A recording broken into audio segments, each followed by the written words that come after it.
there's this dominant narrative that efficiency will create sustainability. And it's not true. And the reason why it's not true is because of a concept called Jevons paradox, which is that the more efficient we get with the use of a given resource, the more aggregate demand for that resource increases. And the history, and I'm speaking in particular about agriculture and land use, the whole history of agricultural technology is about gains in efficiency. And yet, we've never actually farmed less land, right? Efficiency is important, but efficiency without looking at the externalities will never lead to sustainability. It can't do it. And so efficiency in some ways has to be coupled with a look at how's it actually impacting land.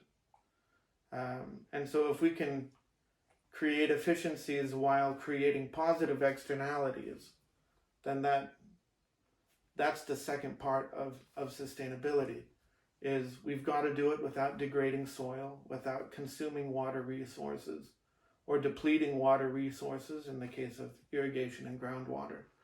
We've got to do it without destroying biodiversity. Because if our systems do that, no matter how efficient they are, at some point we consume the resource and then have to move on. Right? So we've got to think about these things in terms of time, in terms of second order effects, and in terms of what are the externalities that we're creating.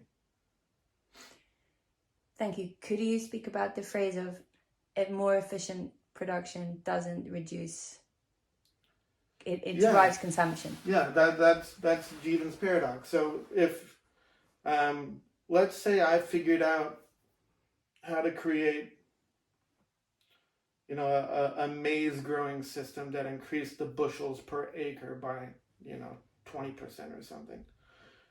It's not going to reduce the amount of land that goes into corn, because my system will be so much more profitable that everybody else is going to do it, and then more people will want to convert more land into corn because it's more profitable now, right? So people are chasing profit, but they're also chasing livelihoods.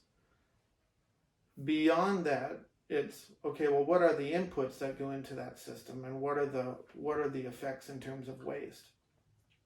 But it's one way to think about it is with the cotton gin and slavery in the United States in the 1800s. The invention of the cotton gin made human labor 100 times more efficient, right? 100 times, right? That's a massive gain in efficiency through technology. But it didn't reduce the demand for slavery, and it didn't reduce the demand for cotton. What happened was cotton became so much more profitable that more people put more land into more cotton, and demand for slaves actually increased, right? Even though the efficiency of that labor was 100x. And that's Jevons paradox. It's not well understood on a wide basis, but it's something we've got to take into account with resource use. That efficiency doesn't mean that our demand goes down. Efficiency doesn't mean that we use less of something. Generally, it means that we end up using more of it. And that's why chasing efficiency isn't a solution to sustainability on its own. It is still really important, right? And we still do need to use technology to achieve those gains, but it needs to be coupled with a look at, the whole system of what are the inputs and what are the outputs and what's the effect on the surrounding landscape.